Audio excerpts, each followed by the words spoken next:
शाम का वक्त था। भानगढ़ का किला सूरज डूबते ही बिल्कुल सुनसान हो जाता है। एक बोर्ड लगा होता है, सूर्यास्त के बाद प्रवेश मना है। लेकिन चार दोस्त अमन, रोहित, नेहा और पूजा इस चेतावनी को मजाक समझकर अंदर चले जाते हैं। जैसे ही वो दरवाजा पार करते हैं, हवा ठंडी हो जाती है और पीछे से दरवाजा अपने आप बंद हो जाता है। अंदर इतनी खामोशी होती है कि अपनी सांसों की आवाज भी डर लगने लगती है। अचानक नेहा के कान में कोई धीरे से बोलता है, यहां से कोई जिंदा नहीं जाता। जब वह पलट कर देखती है, वहां कोई नहीं होता। पुराने महल के शीशे में उन्हें एक खूबसूरत लड़की की परछाई दिखती है, राजकुमारी रत्नावती। कहानी के मुताबिक एक तांत्रिक ने उसे वश में करने की कोशिश की थी। उसकी मौत के साथ ही पूरा भानगढ़ शापित हो गया। रोहित सिर्फ 2 सेकंड के लिए पीछे मुड़ता है और जब वापस देखता है, अमन गायब। बस जमीन पर पड़ी होती है उसकी टॉर्च, जो अब भी जल रही होती है। एक टूटा हुआ मंदिर, बिना हवा के घंटी बजती है। पूजा बोलती है, हम यहां अकेला नहीं है। और तभी उनके पीछे भारी कदमों की आवाज आती है। दीवारों पर इंसान जैसी परछाइयां चलने लगती हैं, पर उनके पैर उलटे होते हैं। नेहा चीखती है, ये जिंदा नहीं है। अमन वापस मिलता है, लेकिन उसकी आंखें काली होती हैं। वो बोलता है, अब ये किला हमें जाने नहीं देगा।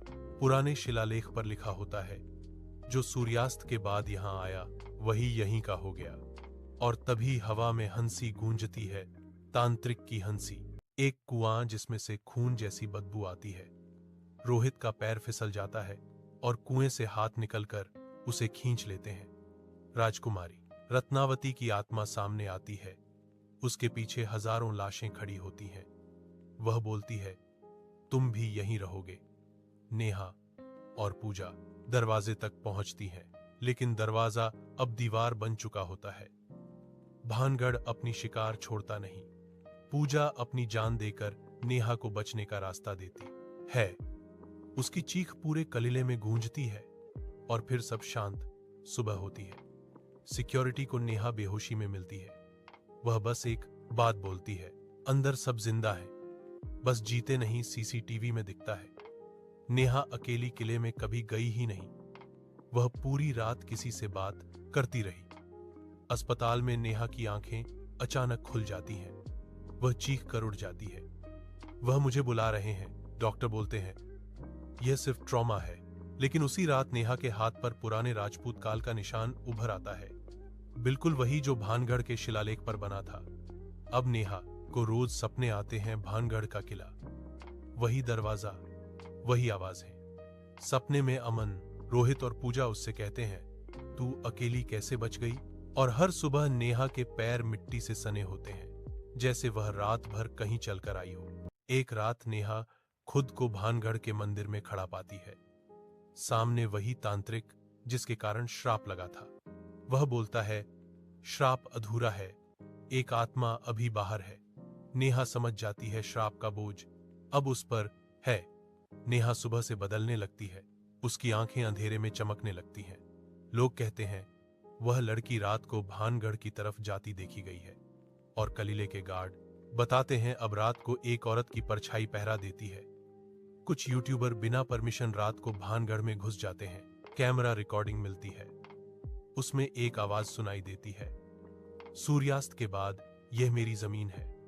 और सुबह सिर्फ कैमरा मिलता है, लोग कभी नहीं मिलते। रात के 12 बजे भानगढ़ का मेन गेट अपने आप बंद हो जाता है। सुरक्षा गार्ड चिल्लाता है, लेकिन उसकी आवाज जैसे हवा में घुल जाती है। सीसीटीवी में सिर्फ एक चीज दिखती है, नेहा किले के दरवाजे के सामने खड़ी है, बिना हिले। उसके पैर जमीन पर नहीं, थोड़े से हवा में लटक रहे होते हैं। अंदर महल में राजकुमारी रत्नावती की आत्मा नेहा के सामने आती है। राजकुमारी बोलती है, मैंने तुझे बचाया नहीं, तुझे चुना था। सच सामने आता है, श्राप तब तक जिंदा रहता है जब तक कोई जिंदा इंसान उसका बोझ उठाता रहे। नेहा अब सिर्फ एक मेहमान नहीं, श्राप की रक्षक बन चुकी है। कुछ लोग कहते हैं, सुबह के समय एक लड़का भानगढ़ से बाहर आता दिखा, जिंदा, सांस लेता हुआ। लेकिन रात को जब उसके घर वाले सोते हैं, वह लड़का धीरे से बोलता है, मैं पूरा बाहर नहीं आया हूं। और उसकी दीवार पर भानगढ़ का किला हर रात और पास आ जाता है। पुरातत्व विभाग को एक पुराना ग्रंथ मिलता है।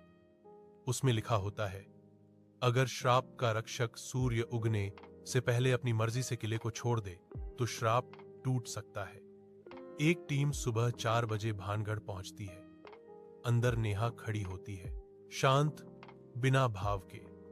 अधिकारी बोलता है, नेहा बाहर आ जाओ, सुबह हो रही है। नेहा मुस्कुराती है और कहती है, अगर मैं बाहर आई तो ये सब बाहर आ जाएंगे। सूरज की पहली रोशनी जैसे ही किले पर पड़ती है, राजकुमारी रत्नावती की आत्मा सामने आती है। वह नेहा से कहती है, तू इंसान थी, मैंने तुझे श्राप बना दिया। नेहा आंखें बंद करती है। उसके आसपास सारी परछाइयां चीखने लगती हैं। हवा तेज हो जाती है। नेहा धीरे से बोलती है, अगर मेरी कुर्बानी से यह खत्म होता है तो मैं तैयार हूं। एक तेज रोशनी होती है। अचानक आवाजें बंद हो जाती हैं और नेहा फाइल के साथ ही गायब हो जाती है। सुबह भानगढ़ बिल्कुल शांत होता है। पहली बार लोग सूर्यास्त के बाद भी अंदर जा पाते हैं। कोई आवाज नहीं, कोई परछाई नहीं। सब कहते हैं श्राप टूट गया। लेकिन कुछ महीने बाद एक नया बोर्ड लगता है, रात के बाद प्रवेश मना है। और रात को गार्ड बताता है, किले के सबसे ऊपर एक लड़की खड़ी होती है जो किसी का इंतजार करती है।